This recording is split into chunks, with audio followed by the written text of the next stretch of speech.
वो परमात्मा कहते हैं कि मैं रोवत हूं सृष्टि को, और ये सृष्टि रोवे मोहे, ये मुझे खोज रहे हैं। ये सारे सुख देने वाले, हमारे सब संकट का निवारण करने वाले, तीनों ताप के नाशक, हे परमात्मा आप हमें सुख दो। लेकिन जहां अर्जी लगानी चाहिए थी वहां अर्जी हमारी पहुंच ही नहीं पा रही, हमने उसको पता ही नहीं कि ये कहां अर्ज करें। तो यहां परमात्मा कहते हैं आप मेरे लिए भटक रहे हो और मैं तुम्हारे लिए भटक रहा हूं। हमारे इस वियोग को, हमारे बीच में जो ये दीवार खड़ी कर दी अज्ञान की, इसको कोई समझ नहीं सकता। तो उसके लिए परमात्मा ने इस दास को भेजा है, आत्मा और परमात्मा का मेल कराने के लिए और बीच से इस अज्ञान का नाश करने के लिए। तो अब ये ऐसा ज्ञान है, परमात्मा ने 600 वर्ष पहले ये ज्ञान मलाई बनाकर और अपना रख गए थे भगवान। लेकिन पुण्यात्माओं, कबीर सागर, कबीर वाणी, कबीर बीजक, कबीर साखी, कबीर दुहावली, कबीर शब्दावली, ये तो एक समझो वन है, वन एक बहुत बड़ा फॉरेस्ट है। और वेद क्या करता है, उस फॉरेस्ट से जो आवश्यक जड़ियां होती हैं वो चुन लेता है और उनकी जड़ी बना लेता है और फिर रोगी को खिला देता है। दो खुराकों में उस औषधि से वो स्वस्थ हो जाता है। तो इसी प्रकार ये कबीर सागर परमात्मा का दिया हुआ जो ज्ञान, ये अथाह ज्ञान है, ये तो एक फॉरेस्ट है। इसमें हर प्रकार की जड़ी वो है, पौधे पेड़, और इस दास को पारखू वैद बना दिया।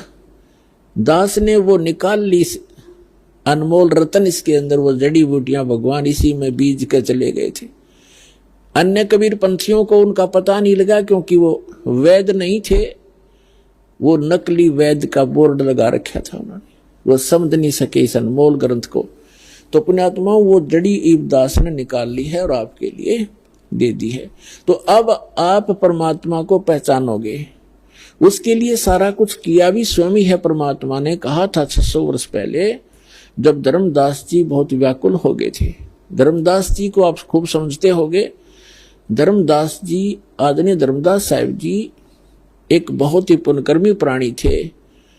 और विचार करो पुण्यात्माओं, जिसके साथ भगवान रहे, साथ साथ फिरे, उससे पुण्यात्मा कौन होगा।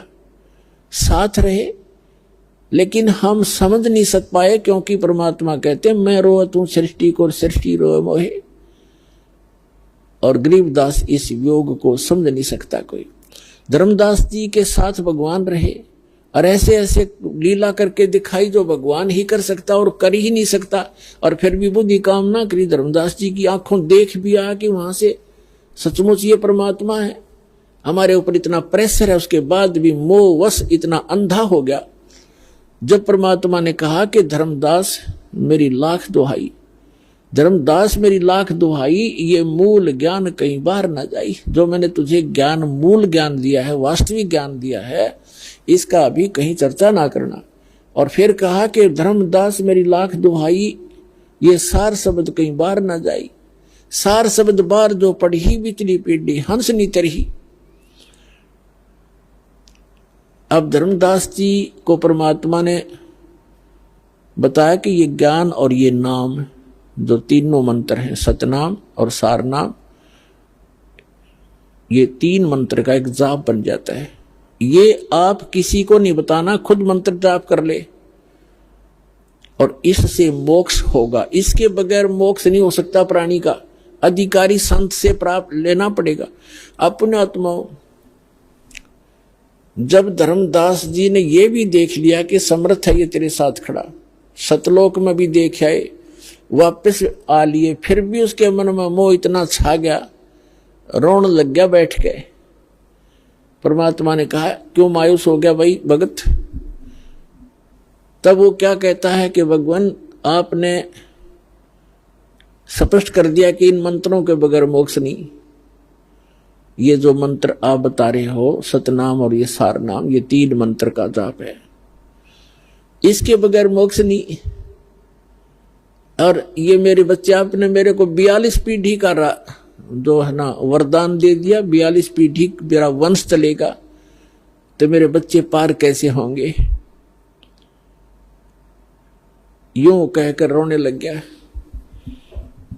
तब परमात्मा ने कहा कि धर्मदास तू अंधा मत हो, यदि ये ज्ञान और ये नाम आपने इनको बता दिया, आने वाले समय में तेरे इस पंथ में तेरे वंशजों को काल ठगेगा और इनको भ्रमित कर लेगा, अपने दूत भेजेगा, उन दूतों को ये हाथ लग गए मूल मंत्र तो बिचली पीढ़ी मैं सबको पार करूंगा विश्व को, तो ये पार नहीं हो पाओगे भाई, मेरा मिशन खराब हो जाएगा, मेरा सारा दाव नष्ट हो जाएगा जो मैं लगाना चाहता हूं।